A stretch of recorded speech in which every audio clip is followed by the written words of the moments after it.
question here then. Zimmerman, Weah, and Jedi Robinson versus us three. Oh, come on. In our peaks, who wins? I mean, I'm betting on us. Yeah. 100%. What? Yeah. That's not even close. That's what I love to hear. That's not even close. They wouldn't even put odds on that. They wouldn't put odds on that. They would one-sided. They would throw it out. They'd say, no. Disregard that one. That's amazing. Okay, cool. Next question. How many games have we all played together in a game for the U.S.? This is from Dave on Twitter. So do you already know the number? I don't know the number. No, I don't know it either. I mean, we've been on. That's Gold Cup, right? Gold Cup in Seattle. That game against Grenada. I didn't play. No, he was saving me for another game. And Charlie, did you leave out? You played 2 games. So what was the second game? We played Honduras. We played Honduras in DC. Honduras in DC. I was in the stands for that one. I wasn't in the 18.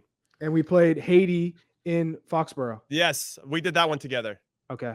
I was captain. I was captain that day. No, I don't think. Wait, when we scored late to avoid Mexico, Stu scored that golazo. Were you on the field?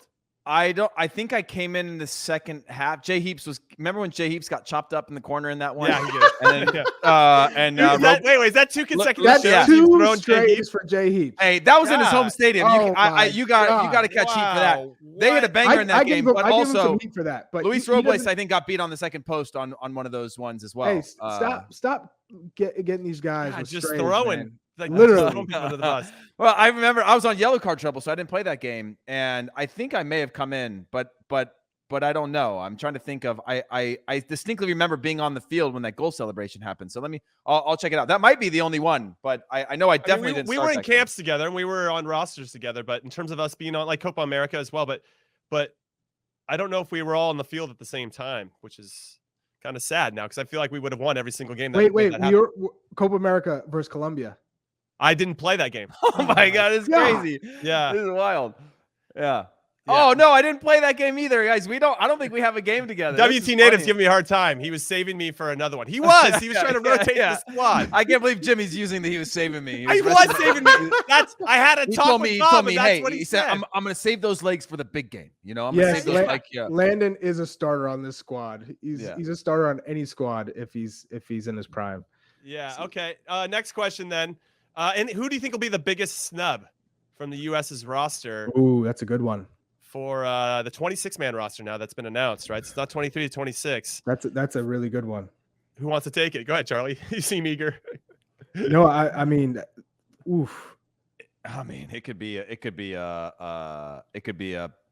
Pepe or a Pifok or I mean, now with 26, maybe less so a striker. So I'm trying to think defender wise. Christian Roldan, maybe. No, I thought you were gonna say Pulisic. Like, whoa, dude. That would be like leaving Landon Donovan at home in 2014. Insane. I don't think it'll be. Hey, it could be that. What if it was Kellen Acosta? That would be a huge snub. Something that I would never suspect. So yeah, that could fall into it. Acosta could be. I think he brings too much. But we also saw the. I don't Greg with. I mean, Acosta's playing sparingly right now with the national team. And week in and week out at LAFC, and they're the best team in the league. He didn't start. I don't know if he started last weekend, but yeah, I'm just saying, like, players that you start to, because we always know there's going to be players that are along for the journey. They play a really big role. Leggett is one in Greg's time that played a really big role for Greg over his development of this team, and then has been phased out with the emergence of Luca De La Torre. And I think we're past the. Like somebody else emerging and pushing someone else out. I think they would be a late addition, but in terms of snub, it's hard. I mean, De La Fuente, Michael saying in the chat, that one's hard because he's just not playing enough to feel he's snub. Been injured. Yeah. The shout out to David Smith. That was one of his questions. I don't know who the snub is going to be. I get it. I got it. Ethan Horvath or Sean Johnson. Like I think that would probably be the snub. I mean, because center back, you're not really snubbing anybody of the options there. You know, maybe there's a Yedlin or a Reggie Cannon snub that surprises people. Right. Yeah, I guess it depends on your perspective of what you think. I mean, if you think it's going to be Greg leaving home one of his one of Yeah, his it's not going to be a MLS Landon guys. Donovan. It's not going to be a Landon Donovan left off the roster type of Yedlin, snub. though. It'll Yedlin, be a that's an bubble. interesting one. It'll be a bubble player that is a divided room in terms of like, should they bring them or should they bring somebody else? There's nobody that I think fundamentally would be like, man, maybe if you're looking at the Areola or Roldan or Jordan Morris, somebody that I think has shown value, but it could maybe be considered a snub. But at the same time, I don't think there's one hot take. Maybe we're missing. Not yet. I think there might be. Maybe it's the reverse. It's not going to be the biggest snub. It's going to be the biggest surprise that ultimately makes the team. And I think because the roster's been expanded from 23 to 26, it gives Greg like Berhalter Josh and Sargent. Yeah, like a Josh Sargent. That would be like a surprise, right, coming out of nowhere.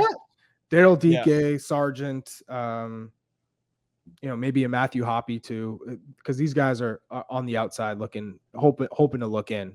And it has to come down to performance, right? Playing and performance. So man, I was excited about Hoppe. Hoppe was one that Hoppe was their biggest dark horse. Then this is from CJ to make the roster. I still think there might be a late shout for Eric Williamson from the Timbers. Before he got hurt, he was on the Gold Cup roster. You could see his value. I thought he was actually really going to too deep. I know, but I thought maybe he was going to push Acosta for that, and I don't know. That's just Delatorre, Kellen Acosta, Tyler Adams, it's too deep. Yeah.